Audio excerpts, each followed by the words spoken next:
Okay, welcome everyone to Jews in Sports presented by jifoundation.org and aish.com. Please, everyone, be inspired by this amazing podcast. We are about to go right into it with Alex Katz. Before I introduce him, we're going to go with, as I like to do, the hardest question first and not that much time. And that question is, how does one get out of their own head? It's a very important question. Because everyone, not only in sports, everyone goes through this. I just had this with someone recently. The trash head, the monkey head, the thing that says in one's brain that they're failing. And we'll expound about it more. But Alex has been in the minor leagues for so long, going through that daily grind, trying to get to the majors. And so, Alex, how does one get out of their own head and be positive and motivate themselves when they think they're failing? Yeah, I think mental health is a hot topic, especially right now during COVID and quarantine and all that. So I think it's super, super important topic, to be open about.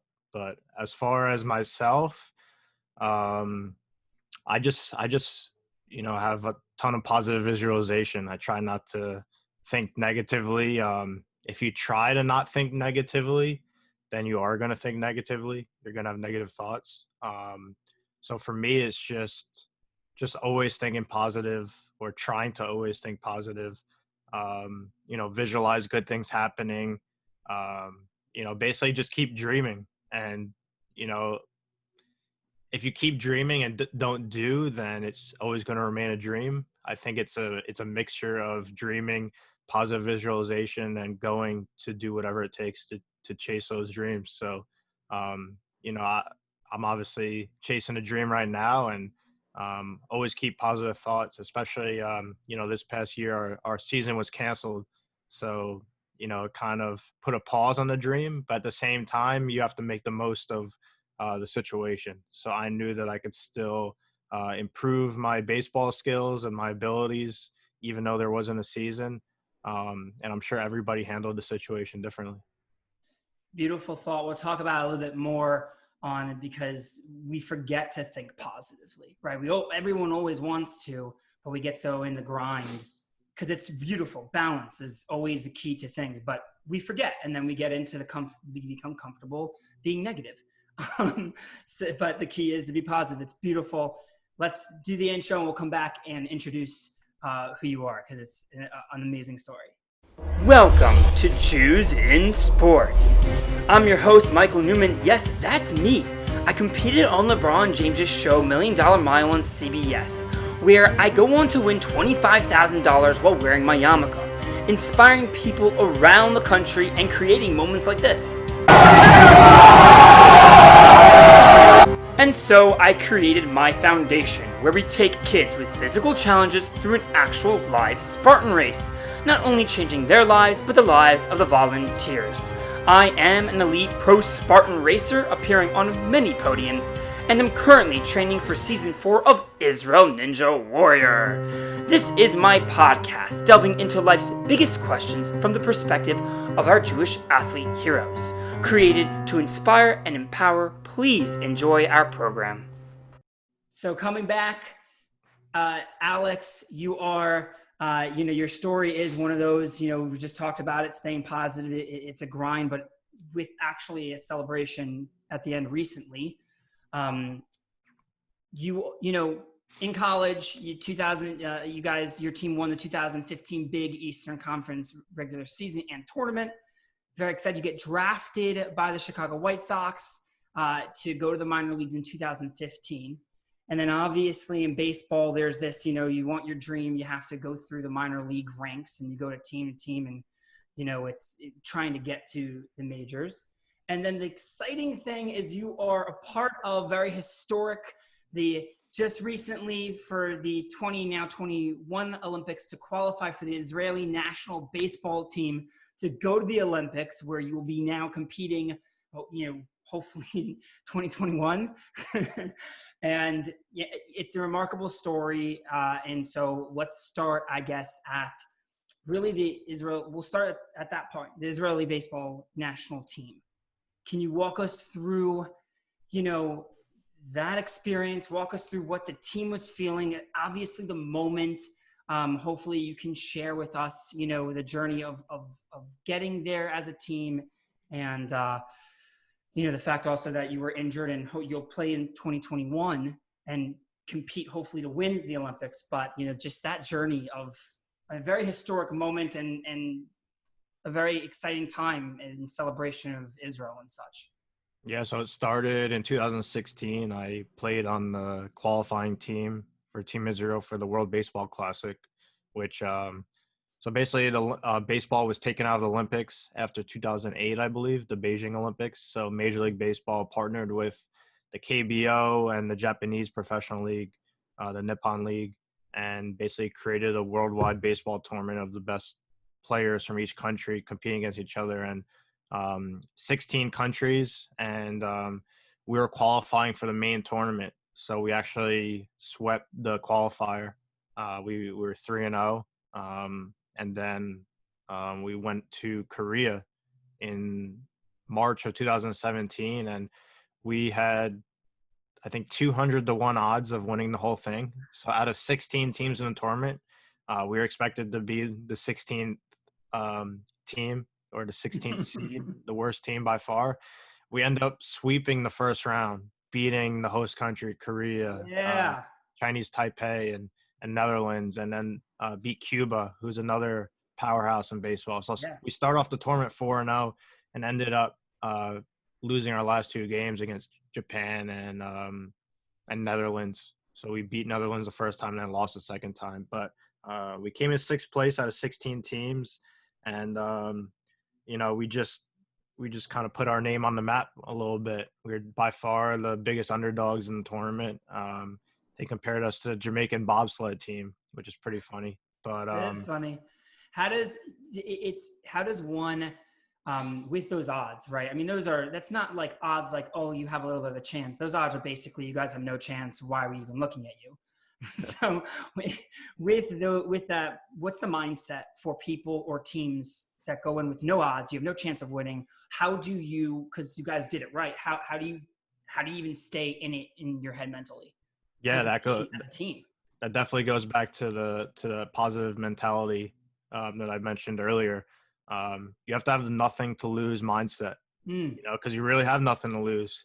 You're expected to lose. So even if you win one game, you still defied the odds, but we took that outlook into every single game. Nothing to lose, just do our thing. Who cares what the rankings are, right? All that matters is what the results are, not the rankings. Isn't that fascinating? It's fascinating in a sense that when you're putting your pressure on yourself. It's so cool. Like, like once you say, oh, I have nothing to lose, which isn't really any case, right? If you don't shoot yourself in the foot before you start the race, and so like, if you have nothing to lose, you play better and you just can overcome something insane, That's very true. And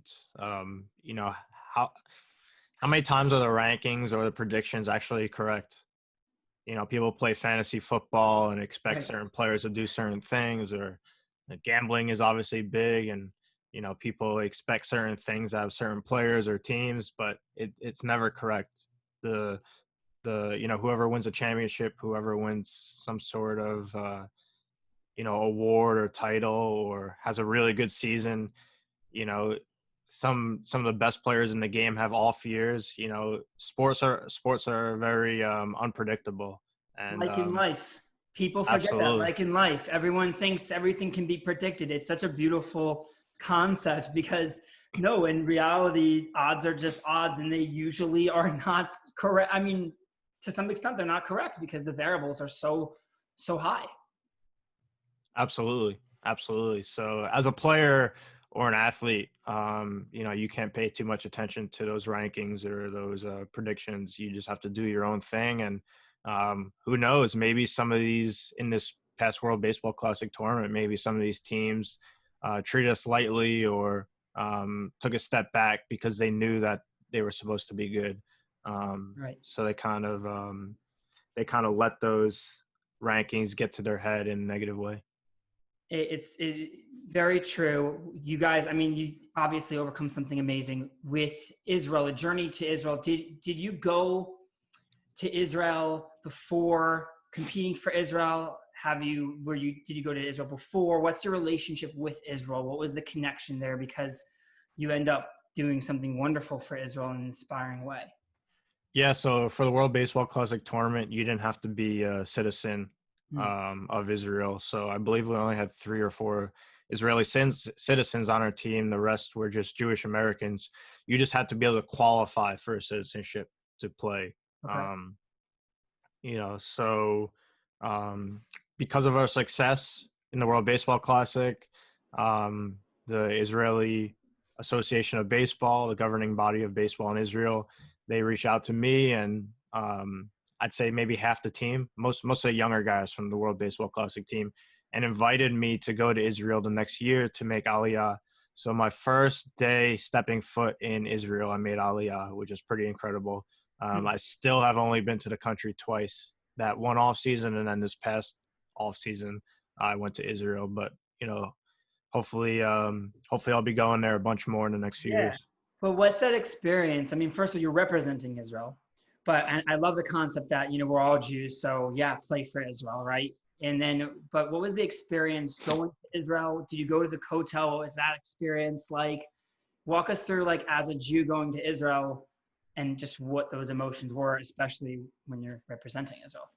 Yeah, honestly, you hear things about the country, but you don't really know what the country is like until you step foot in it. And it's a pretty beautiful country, super super small, but it was pretty cool to be able to go to all the different corners of the country within a few days. From Tel Aviv to the Dead Sea to Jerusalem.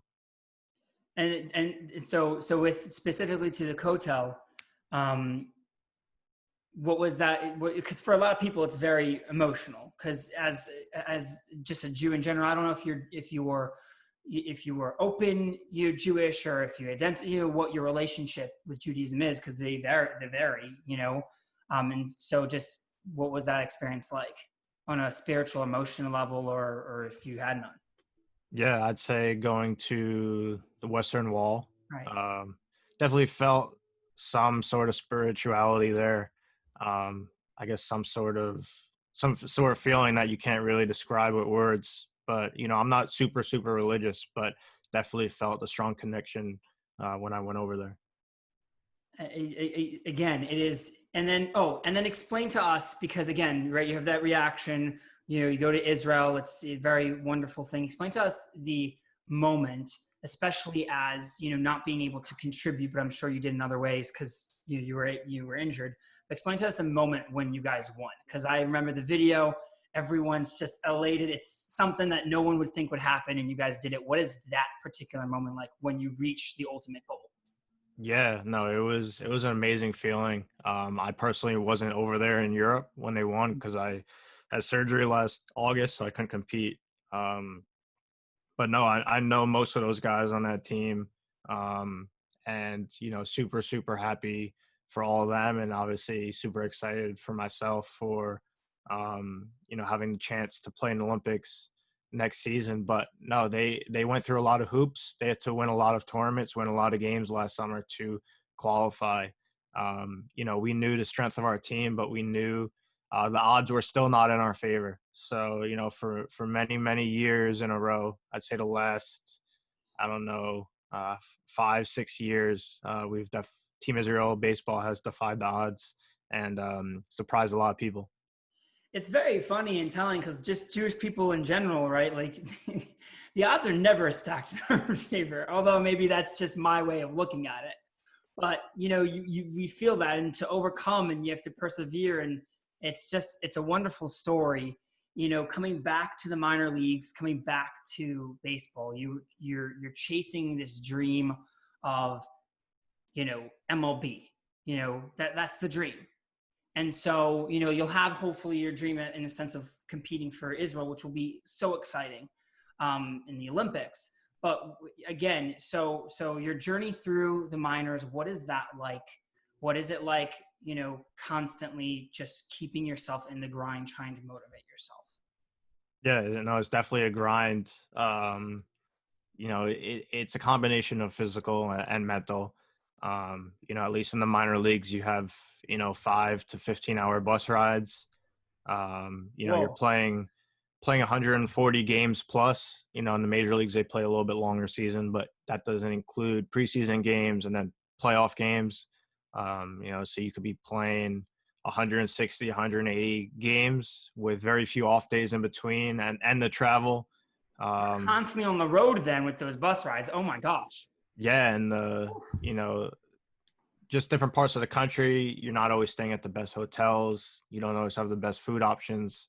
Hmm. So you have to perform at your best day in, day out. I think that's what the grind is, just mentally and physically preparing yourself to be a consistent player, because everybody's talented, but some players, perform at their best for 50% of the games, but to be the best of the best, you have to basically be at your best or close to your best every single day. And when you have an off day, it can't be a really bad off day. Otherwise that'll screw up your year. So, Right. it definitely is a grind, not just physical, but mental as well. Right. You don't have the luxury of really having a bad day because that could really affect your chance. Like one bad day could affect your chances if a scout's looking at you or monitoring you to be done. Right. Exactly. But they expect bad days, but your bad day still has to allow you to get by. Right. It can't be just falling off a cliff, especially as a relief pitcher. You can't, if you pitch 10 innings straight scoreless and then one inning you get up 10 runs, your whole season is basically ruined. Oh my So God. you're gonna have those off days. You can't be, there's too many uncontrollables, especially in baseball. Of course. But you just have to be able to keep a composure and get by on those days where you're not feeling your best. It's your perspective then, when you say at the beginning, right, you got to be positive, there's a mixture, right, mental and physical, you have all these long bus rides. It is so wonderful to hear that from your perspective because you are somebody who, yeah, people don't think about it. You have to be at your best every single day or else your dream is ruined.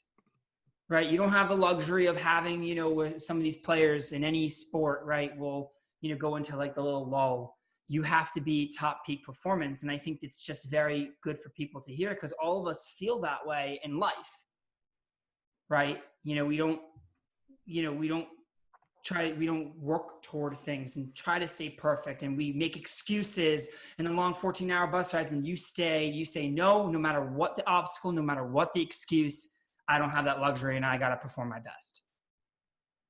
It's just something really wonderful to hear. I do want to talk about a little bit of a success with your shoes, with, pretty crazy business with Aaron Judge wearing them, with all these, major league players, wearing it. You make custom shoes for these MLB players. Can you talk to us about that business, what that's like, especially as a minor league guy being being really successful in the major leagues on the business end? Yeah, I guess it started my first season after when I got drafted. I didn't sign for a lot of money, and I realized that to keep the dream alive, the last thing I want is to quit playing because I couldn't afford to play. And I guess after I saw my first paycheck and realizing that you can't really live off that and you're only paid during the season, I realized I had to do something, whether it's an off-season job or something to keep the dream alive, because I know. For people that don't know, minor league is the pay is a joke. I mean, it's not. It's basically you're playing to get an opportunity to go to the major leagues, and they don't pay you. Yeah, I mean, I think there's a lot of guys that actually lose money playing, because Yeah. you have to pay for housing, an apartment, clubhouse dues. Um, it definitely is a grind more than the physical and mental aspect. Sacrifice. But yeah, no, I'm still keeping the dream alive, and I think a big part of that is because the business is allowing me to do that. And currently, we have 14 artists working with us throughout the whole country, and it's been amazing. Every artist is in a different situation. Some are college students, some are salesmen, and in other fields, and they do this on the side. So everybody's in a different situation, and it just works out perfectly. It's been a lot of fun, and we've done a lot of cool projects between the different professional leagues Yeah, and the in the social country. media also is good. Like you just again, I think it's the skill to be at your best. You just find ways, like the sacrifice. Like, oh, here's my dream. Okay, you have to be able to figure out how to make money. You created this concept where people come together and work together. It's just really cool. Kind of to end off on a fun, quirky note, because you make the custom kicks. I'm assuming, hopefully for yourself, what are there going to be any special Olympic Israeli one's coming out, and what's the designs, what's the thinking? Yeah, I should have brought mine up there in the basement, but I have mine made already, and I have a good feeling we'll make some for the whole team. There'll be a splash. We get a preview? Like, what are you putting on it, or we have to wait until? It has a mensch on the bench on the back. Oh, I love it. That's so perfect. Mensch on the bench. There Yep, you go. yep. There you go. So hopefully we'll have the best team in Tokyo, and the most swagged out team as well. There you go. Well, just a little end on that form, because you have the mindset. You have the mindset to be positive, right? It's a beautiful thing. One of the athletes in our foundation said, he's blind, and the kid asked him, "How do you stay so positive?" And he said, "Well, the alternative really isn't an option because he's blind. He has every excuse in the book, and it just wouldn't be a good place for him." So you have that mindset. What's it like, right? You guys are gearing up. You have to start training. You have to be together, to hopefully go and win it. What's it like trying to get the whole team to buy into that? Yeah, I mean, I think most of the guys are super super intelligent guys, and obviously have a ton of experience in the baseball world. Most of the guys have, I'd say, at least 3 to 5 years of minor league experience. We have a bunch of big league players on our team, including Ian Kinsler, who's a, I don't know, 5-time All-Star. So all the guys are pretty experienced and know what it takes to win, and I think that's one of the most important things. They've been there, done that, right? They know if you want to win, doesn't matter the odds. You got to go and put in the work and have the right mindset. Yeah. So ending off, thank you so much for your time. Where can people, if anyone wants to follow you, hang out, if you reach out to you, is there any place people can go? Yeah, I'd say Instagram and Twitter. Personal is at Kitty Elgato 12, and then Stadium Custom Cakes is at Stadium Custom Cakes on Instagram, and Stadium CK on Twitter. Amazing. Again, thank you so much for inspiring me. It's really wonderful words for people to hear. The mindset, again, you've sacrificed a lot and have grinded through and have such wonderful skills. So positivity is really a key in our lives that we need. And so I hope, if nothing else, that message gets through to people. Everyone, please always visit jifoundation.org, support the kids, write messages there, and more importantly, inspire and smile. Have an awesome day, everyone.